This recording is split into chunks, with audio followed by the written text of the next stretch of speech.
Hello दोस्तों। आज हम सुपरनोवा के बारे में आप लोगों को बताएंगे तथा इसके बारे में संपूर्ण जानकारी आप लोगों को देंगे। सबसे पहले आप लोगों से रिक्वेस्ट है कि अगर आप हमारे नए हैं तो आप हमारे चैनल को सब्सक्राइब कर लें और बेल आइकन का बटन दबा दें ताकि वीडियो का नोटिफिकेशन आप तक पहुंच जाए। चलिए दोस्तों, आज हम सुपरनोवा के बारे में आप लोगों को बताते हैं। सुपरनोवा एक ऐसी स्थिति है जिसमें तारा एक सेकंड में इतनी ऊर्जा उत्सर्जित करता है जितनी कि सूर्य 60 वर्षों में करता है। इस घटना के वक्त तारे की कांति एकाएक 10 करोड़ सूर्यों के बराबर हो जाती है। कभी कभी तो अकेले सुपरनोवा की चमक संपूर्ण गैलेक्सी की चमक से अधिक हो जाती है।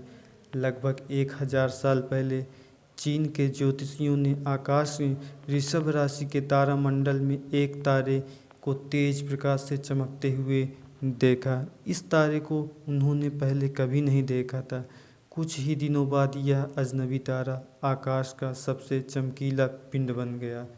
और एक दिन अजनबी तारा आकाश का सबसे चमकीला पिंड बन गया। एक दिन के उजाले में भी दिखाई देने लगा, मगर 23 दिन बाद उसकी चमक घट गई और करीब 2 साल बाद वह आकाश में विलुप्त हो गया। वृषभ के ठीक उसी स्थान पर यूरोप के खगोलविदों ने 1731 ईस्वी में दूरबीन से एक तारा देखा। फिर 1758 ईस्वी में खगोलविद शार्ल मेसिये ने पहचाना कि वह तारा वस्तुतः एक निहारिका यानी धूल और गैसों का एक विशाल बादल है। बाद में स्पष्ट हुआ कि यह निहारिका 1054 ईस्वी में चीनियों द्वारा देखे गए उस अजनबी तारे में हुए विस्फोट के पश्चात बची द्रव्यराशि का अवशेष है, जो 1000 किमी प्रति सेकंड के वेग से फैल रही है। क्रैब यानी केकड़े जैसी दिखाई देने वाली इस निहारिका को अब क्रैब नेबुला के नाम से जाना जाता है। दूरबीन से इसे देखा जा सकता है।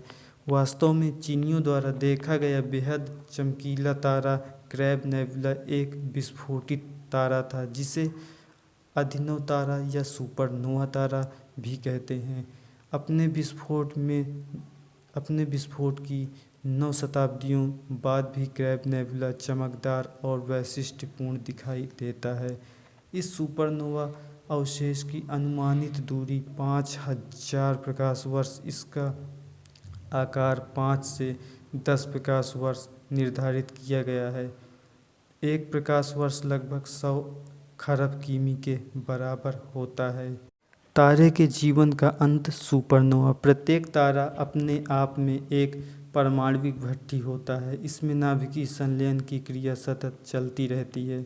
सुपरनोवा किसी तारे के जीवन की अंतिम स्थिति होती है। जिस प्रकार एक मनुष्य अपने जीवन में विकास के विभिन्न दौर से गुजरता है, उसी प्रकार एक तारा भी जन्म लेता है, युवा होता है, वृद्ध होता है और अंत में उसकी मृत्यु हो जाती है। परंतु प्रत्येक तारा अपनी मृत्यु के पश्चात सुपरनोवा ही बनता है, ऐसा नहीं है। आइए इसके बारे में कुछ विस्तार से समझते हैं। इस क्रिया में हाइड्रोजन के 2 परमाणु जुड़कर हीलियम का एक परमाणु बनाते हैं और अपार ऊर्जा मुक्त होती है।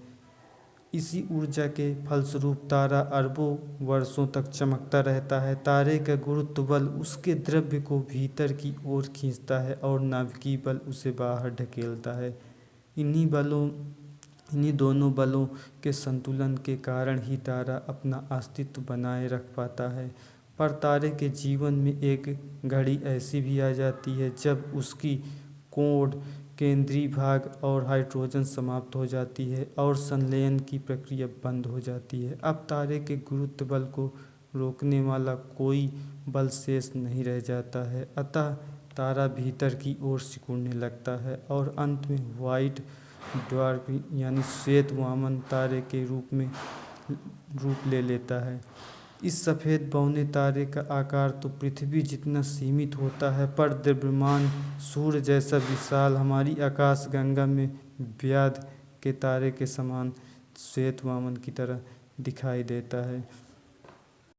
दोस्तों, अगर आप सुपरनोवा का सेकंड पार्ट देखना चाहते हैं तो हमारे चैनल को सब्सक्राइब कर लें तथा बेल आइकन का बटन दबा दें ताकि वीडियो के नेक्स्ट पार्ट आप तक पहुंच जाए। धन्यवाद।